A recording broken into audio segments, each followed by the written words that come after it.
के साथ साथ विषयों से विरक्त है और उसके साथ साथ शांत चित्त है और उसके साथ लिखा है जितेंद्र है और नाम क्या है सुदामा। अब थोड़ा ध्यान देना कि सुदामा जी कैसे थे। कहा ब्रह्म ज्ञानी है अर्थात जो ब्रह्म को जाने, विषयों से विरक्त है यानी जिसको संसार के सुख यानी वो सुख जो इंद्रियों को आनंदित करते हो वो सुख नहीं चाहिए, विरक्त है। और कहा ये शांत चित्त भी है क्योंकि जब मनुष्य इंद्रियों पर विजय प्राप्त करता है तभी उसको शांति मिलती है और जितेंद्रिय व्यक्ति ही असली शांति को प्राप्त होता है। जब तक मनुष्य जितेंद्र न हो तब तक वास्तविक सुख और वास्तविक आनंद नहीं मिलता। इंद्रियों के अधीन जो व्यक्ति है कभी सुख और कभी दुख, लेकिन जब इंद्रियों पर हम संयम कर लेते हैं तो तब मनुष्य जो है अपने वास्तविक रूप में आ जाता है। और वास्तविक रूप को स्वीकार करना और वास्तविक रूप को जानना और अपने रूप में वापस आना ही जितेंद्रिय व्यक्ति के लक्षण है।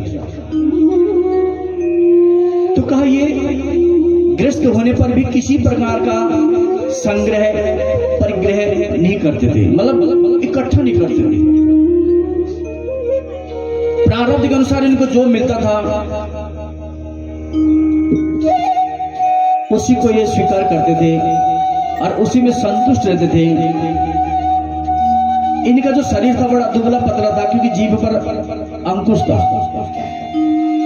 अब जब जीभ पर आपका अंकुश होगा सात्विक भोजन जो करने लग जाएगा, हर क्षण हर पल प्रभु नाम संकीर्तन करने लग जाएगा, तो स्वाभाविक है कि काय कमजोर थे। वस्त्र एक था और वो भी था फटा पुराना और पत्नी के पास भी एक ही वस्त्र होता था और वो भी उसी को धोती थी, उसी को पहनती थी। और वहां भी जो है दुबली पतली थी। का परीक्षित एक दिन दरिद्रता की प्रतिमूर्ति दुखनी और पतिव्रता भूख के मारे जो है कांपती हुई पति से बोली,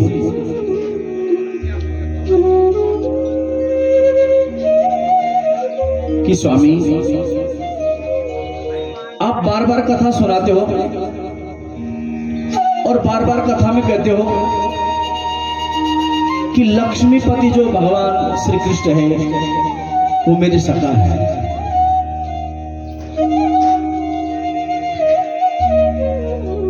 तो कहा जब आप बार बार बोलते हो मेरी सखा है तो वे तो भक्तवांछा कल्पतरु है,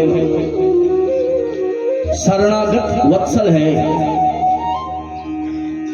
और ब्राह्मणों के बड़े प्रिय भक्त है। वह साधु संतों को जो है सत्पुरुष के जो है एकमात्र आश्रय हैं, तो आप क्यों ना उनके पास जाते हैं। का देखो यदि एक बार आप उनके द्वार तक पहुंच जाओगे तो क्या पता हमारे भी दुख के दिन जो है दूर हो जाएंगे। कहा एक बार आप जाओ तो सही। सुदामा जी कहते कि देवी मैं उनका यहीं से बैठे बैठे ध्यान में अंतःकरण में साक्षात्कार करता हूं तो मुझे वहां जाने की आवश्यकता नहीं है।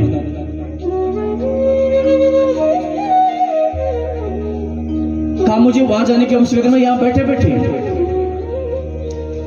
सुशीला कहती कि देखो एक बार प्रत्यक्ष मिलन तो करो। प्रत्यक्ष मिलन की जो अनुभूति है और प्रत्यक्ष मिलन का जो आनंद है ये पानी पुनी बाद में देना थोड़ा। तो कहा जो प्रत्यक्ष मिलन है और प्रत्यक्ष अनुभूति है उसका आनंद बहुत ज्यादा है। तो एक बार आप जाओ तो सही। सुदामा जी कहते कि नहीं, मैं जब यहीं पर बैठे साक्षात करता हूं तो वहां जाने की क्या जरूरत है। और देखो तो द्वारकाधीश है और मैं निर्धन गरीब, और कहीं मैं वहां जाऊंगा तो वो ये ना सोचे कि ये कुछ मांगने आया है, और वो ना भी सोचे तो अन्य लोग जो है कहीं उनके दिमाग में ये बात ना है।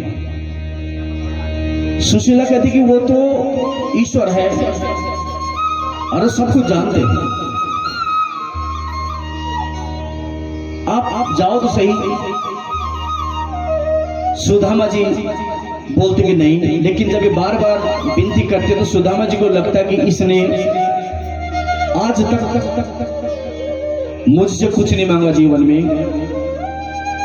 और मेरे कारण ये भी दुखी है, जबकि मेरा कर्तव्य है कि इसका लालन पालन, इसको सुख देना, लेकिन मेरे कारण ये भी दुखी है। तो इनके मन में भी आया कि आज तक इसने मेरी कोई बात नहीं मानी और कभी मुझसे कुछ जोर जबरदस्ती नहीं की मांगने की। तो सुदामा जी कहते कि ठीक है देवी मैं जाऊंगा, लेकिन तुम्हें तो पता है कि कल्याणी, यदि किसी के द्वार जाना होता, मित्र के पास, माता पिता के पास, गुरु के पास, तो कुछ तो भेंट देनी होती। अब देखो जिसके घर में अन्न का दाना ना हो, सुशीला कहती यदि बोलूंगी घर में अन्न का दाना नहीं है तो ये तो फिर मना कर देंगे, चुप रही, मौन नहीं, बोली नहीं, और तुरंत अड़ोस पड़ोस के घर में गई और 2 मुट्ठी चावल की लेकर। अब जब घर में आई तो देखो जिसके पास स्वयं वस्त्र